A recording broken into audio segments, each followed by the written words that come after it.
लिंग, धर्म, जाति से जुड़े किसी भी मनुष्य की भावनाओं को ठेस पहुंचाना नहीं है। इसका उद्देश्य भारत के संविधान में वर्णित मौलिक अधिकारों को जानना है। यह लघु नाटिका अनुच्छेद 19 के तहत आपके सामने प्रस्तुत की जा रही है।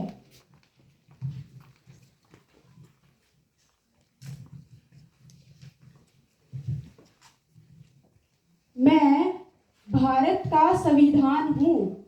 मुझे 72 वर्ष पहले 26 नवंबर 1949 को डॉक्टर भीमराव अंबेडकर जी द्वारा पारित किया गया। क्या आप अपने मौलिक अधिकारों के बारे में जानते हैं? नहीं। बड़े अफसोस की बात है, आप अपने मौलिक अधिकारों के बारे में नहीं जानते हैं। तो आओ हम सब मिलकर अपने मौलिक अधिकारों के बारे में जानें।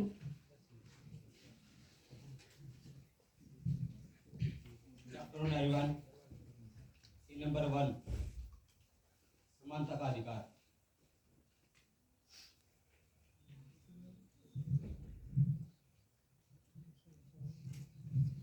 Ma'am, Yes, come in.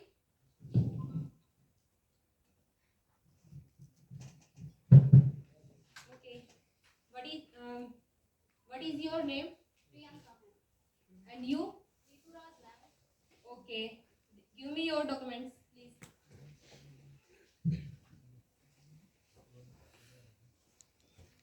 Okay, Priyanka. What is your qualification? +2 ma'am. And your Rituraj? BA Economics ma'am. Okay. Have any experience? Ma'am मैं फ्रेशर हूँ, एक्सपीरियंस कोई नहीं है। और आपका? मेरा लास्ट कंपनी में 3 साल का एक्सपीरियंस रहा है, लेकिन मैंने अभी वो जॉब छोड़ दी है मैम। छोड़ दी? लेकिन क्यों छोड़ दी? मैम मैंने वो जॉब छोड़ी नहीं, उन्होंने मुझे निकाल दिया। अच्छा, निकाल दिया, लेकिन क्यों निकाल दिया आपको वहाँ से? शायद उनको मेरा ट्रांसजेंडर होना। ट्रांसजेंडर? आप ट्रांसजेंडर हैं? Okay miss Priyanka, congratulation, you are selected. लेकिन आपकी सैलरी है वो कम होगी क्योंकि आप एक लड़की हैं। Okay, thank you ma'am. क्या मेरा ट्रांसजेंडर होना अपराध है? समाज में मेरे साथ ऐसा ही व्यवहार किया जाएगा? क्या मुझे समानता का अधिकार नहीं है? जी नहीं, बिल्कुल आपको समानता का पूरा अधिकार है। हमारे संविधान में अनुच्छेद 14 से 18 में इसका उल्लेख हुआ है। आप अनुच्छेद 15 के तहत अपने मौलिक अधिकारों का प्रयोग कर सकते हैं, जिसमें लिखा है कि किसी भी नागरिक के विरुद्ध धर्म, जाति, लिंग व जन्म स्थान पर इसके आधार पर कोई भी भेदभाव नहीं किया जा सकता। नंबर 2, स्वतंत्रता का अधिकार। बेरोजगारी का करो निदान, तभी बनेगा देश महान। बेरोजगारी का करो निदान, तभी बनेगा देश महान। बेरोजगारी का करो निदान, तभी बनेगा देश महान। बेरोजगारी का करो निदान, तभी बनेगा देश महान। बेरोजगारी का करो निदान, तभी बनेगा देश महान। बेरोजगारी क्या कर रहे हो? क्या यही हमारा न्याय है? क्या हमें बोलने का अधिकार नहीं है? क्या हम अपनी बात भी नहीं रख सकते? क्या हम अपने विचार स्वतंत्रता पूर्व अभिव्यक्त करने का अधिकार नहीं है? हाँ बिल्कुल, आपको स्वतंत्रता का अधिकार है। हम हमारे संविधान में अनुच्छेद 19 से 21 के तहत आपको स्वतंत्रता व शिक्षा का अधिकार देते हैं। अनुच्छेद 19 में आपकी बातों को व्यक्त करने का अधिकार है, तो अनुच्छेद 21A के तहत आपको शिक्षा का अधिकार भी दिया जाता है। नंबर 4, शोषण के विरुद्ध अधिकार।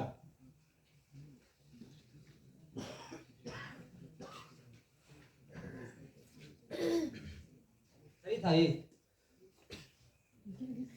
अरे यार, ये देखो आज न्यूज में क्या आया हुआ है।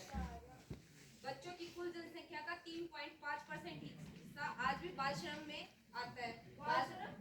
यार ये तो कानूनी अपराध है, ये तो नहीं होना चाहिए। हाँ यार, भैया 2 चाय देना कड़क वाली। अरे छोटू, 2 कप चाय लेके आना, बहन के लिए कड़क वाली। अरे छोटू, तुम्हें सुनाई नहीं देता? सारा दिन खेलता रहता है। पगार काट लूंगा छोटू, अरे तुम्हारा नाम क्या है?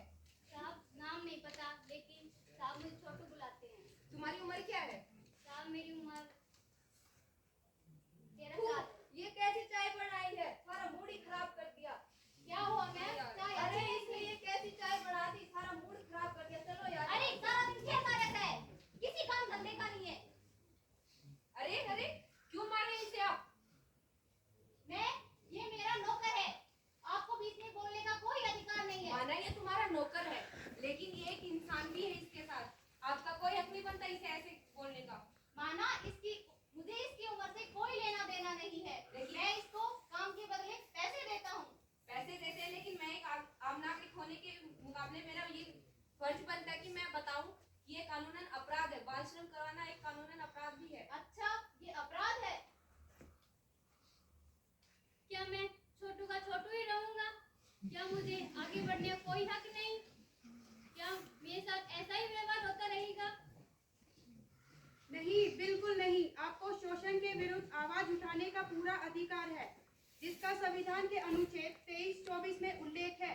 अनुच्छेद 23 में जो आपको दुर्व्यवहार, बेगार व सभी प्रकार के बाल श्रम को रोकने का अधिकार देता है। सीन नंबर 4 धार्मिक स्वतंत्रता का अधिकार।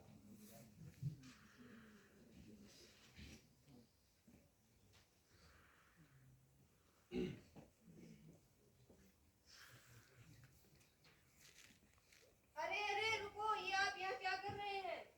नमाज अदा कर रहा हूँ। नमाज? मंदिर के सामने कौन नमाज अदा करता है? खड़े हो आप यहाँ से।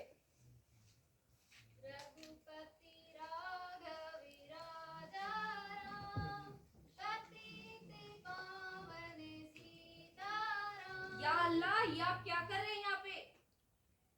राम भजन कर रहा हूँ। लेकिन मस्जिद के सामने राम का नाम नहीं लिया जाता। क्या मैं अल्लाह का नाम किसी भी जगह लेने का अधिकार नहीं है? क्या मैं राम भजन कहीं पर भी नहीं कर सकता? क्या हमें धर्म को अबाध रूप से बनाने का कोई अधिकार नहीं है? हाँ, आपको पूरा अधिकार है, जो संविधान के अनुच्छेद 25 से 28 के तहत दिया गया है। अनुच्छेद 25 में किसी भी व्यक्ति को भगवान व उनके रूपों के साथ मनाने का अधिकार है। अनुच्छेद 26 में व्यक्ति को सार्वजनिक व्यवस्था नैतिकता संबंधित अधिकार है। अनुच्छेद 28 में धर्म के नाम पर ना ही तो धन इकट्ठा किया जा सकता है और ना ही धन व्यय किया जा सकता है। सीन नंबर 5 संस्कृति और शिक्षा का अधिकार।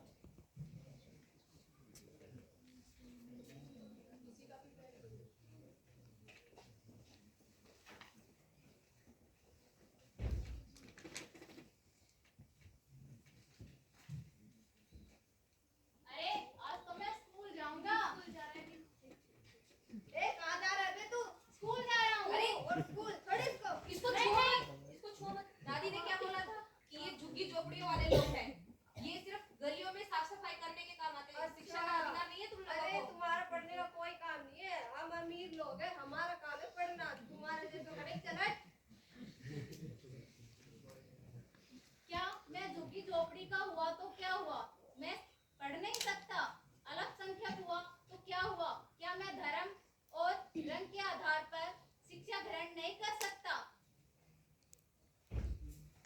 जी नहीं, बिल्कुल आपको ये पूरा अधिकार है, फिर चाहे आप किसी भी धर्म या जाति से ही क्यों न हो। आप अनुच्छेद 29-30 में संस्कृति व भाषा के तहत आपको ये अधिकार प्राप्त है। अनुच्छेद 29 आपको भाषा, लिपि या संस्कृति को बनाए रखने व वर्गों के अपने रुचि व शिक्षा संस्थानों का स्थापना करने व प्रशासन का अधिकार भी देता है।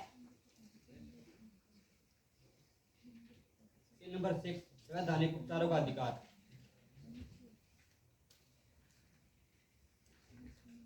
यार हमने तो कुछ गलत काम भी नहीं किया, हमने तो भलाई का ही काम किया था, फिर भी हमें ऐसे कब तक बंदी रहना पड़ेगा? अरे क्या आवाज कर रहे हो? चुप रहो। हाँ यार, सच में हमने कोई गलत काम नहीं किया। बिना वारंट ही हमें गिरफ्तार कर दिया गया। क्या ऐसा ही होता रहेगा हमारे साथ? क्या हमारे सभी मौलिक अधिकारों का इसी तरह हनन होता रहेगा? क्या हमें